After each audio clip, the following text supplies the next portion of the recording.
ভারতীয় সেনাবাহিনীতে কাজ করেছেন একসময়, মেডিকেল অফিসার, ডাক্তার।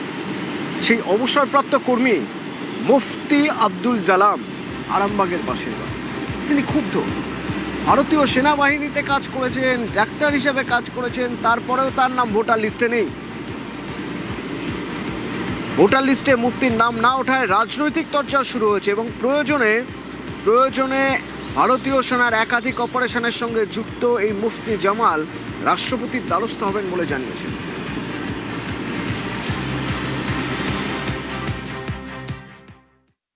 নাগরিক নেই, এটা তো আমাদের কাছে শুধু হতাশ নয়, এটা লজ্জার ব্যাপার যে আমরা দেশের জন্য এত কিছু করলাম, অথচ দেশ আমাদেরকে বলছে না তোমরা এখানকার নও, তোমাদের ভোটার অধিকার নেই। আমি ভোটটা বড় কথা না, বড় কথা হচ্ছে লজ্জা যে আমি এখানে নাগরিক নই, আমি নাগরিক নই। ভোট সকলে দেয়, কেউ দেয় না, কেউ পার্টি ভালোবাসে বাসে না, তোমার ব্যক্তিগত ব্যাপার সেটা, কিন্তু নাগরিকত্ব তো ব্যক্তিগত নয়।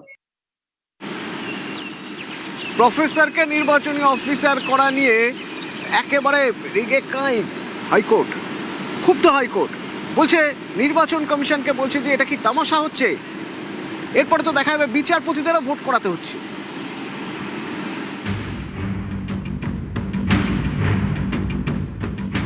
কলেজের প্রফেসরদের প্রিজাইডিং অফিসারের দায়িত্ব।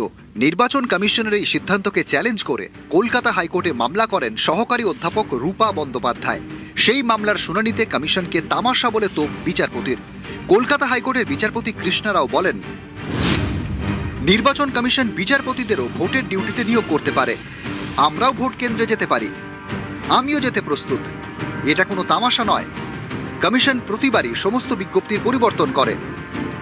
মামলাকারীর দাবি 2010 সালে কমিশন বিজ্ঞপ্তি দিয়ে জানিয়েছিল বিশেষ পরিস্থিতি ছাড়া প্রফেসরদের ভোটের দিন ডিউটিতে অর্থাৎ প্রিজাইডিং অফিসারের কাজে ব্যবহার করা যায় না। জেলা নির্বাচনী আধিকারিকের লিখিত নির্দেশ ছাড়াও তাদের প্রিজাইডিং অফিসারের কাজে ব্যবহার করা যায় না। এর পিছনেও যুক্তি রয়েছে। প্রফেসররা গ্রুপ এ ক্যাটেগরির সরকারি কর্মী। প্রিজাইডিং অফিসারকে কাজ করতে হয় বিডিওর অধীনে। কোনো কলেজের প্রফেসরের পদমর্যাদা বিডিওর থেকে বেশি হয়। মামলাকারীর অভিযোগ কমিশন নিজের দেওয়া বিজ্ঞপ্তি মানছে না। ইলেকশন কমিশন নিজের যে সার্কুলার, সেই সার্কুলার মেনে কাজ করছে না। আমরা যারা এ গ্রুপ র্যাঙ্কের অফিসার, তাদেরকে প্রিজাইডিং অফিসারের দায়িত্ব দেওয়া হচ্ছে। ইলেকশন কমিশন যে সার্কুলার নিজেরাই ইস্যু করেছিল, যেখানে দায়িত্ব ছিল রিটার্নিং অফিসারের একটা বেঞ্চমার্ক ফিক্স করা, সেটা মেনে এবং তাদের প্রত্যেকের র্যাঙ্ক মেনে কাজ দেওয়া, সেটাকে তারা ভায়োলেট করছে। আপনি এতদিন ধরে মাইক্রো অবজারভারের ট্রেনিং করালেন, অথচ শেষ মুহূর্তে এসে বলছেন যে আপনার প্রিজাইডিং অফিসার হতে হবে। এদিন শুনানিতে নির্বাচন কমিশনের আইনজীবী অনামিকা পাণ্ডে জানান, আমাদের নিরপেক্ষ এবং স্বাধীন লোক প্রয়োজন। 2010 সালের বিজ্ঞপ্তি অনুযায়ী এর আগে হাইকোর্টে হওয়া অধ্যাপকদের নানা আবেদন খারিজ করা হয়েছে। একাধিক কলেজের সহকারী অধ্যাপকরা মাইক্রো অবজারভার পদের জন্য আবেদন করেছিলেন। তাদের প্রিজাইডিং অফিসারের দায়িত্ব দেওয়া হয়েছিল। তখন কলকাতা হাইকোর্টের বিচারপতি বলেন, নির্বাচন কমিশন কোনো স্পষ্ট বিজ্ঞপ্তি দিচ্ছে না। কমিশনের আইনজীবী জানান, এই মুহূর্তে পশ্চিমবঙ্গে নতুন পোলিং অফিসার এবং প্রিজাইডিং অফিসার নিয়োগ করার মতো অবস্থানে নেই কমিশন।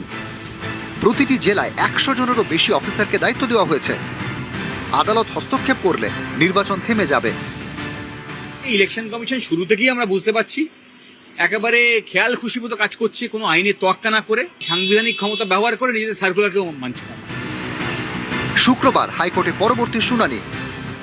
কমিশনের পরপর বিভিন্ন ধরনের বিজ্ঞপ্তি, নির্দেশিকা এবং সেই নির্দেশিকা মেনে কাজ করা বা না করা বা আইন মেনে করা না করা নিয়ে সরব হলেন খোদ বিচারপতি কৃষ্ণা রাও। একই সঙ্গে বিচারপতি কমিশনের সাবমিশনে কার্যত ঠাট্টাচ্ছলে এই মন্তব্য করে বসলেন, প্রয়োজনে কমিশন চাইলে তিনিও ভোটের প্রিজাইডিং অফিসারের ডিউটি করতে রাজি। ক্যামেরা দীপঙ্করের সঙ্গে অর্ণব হাজরা, নিউজ 18 বাংলা, কলকাতা।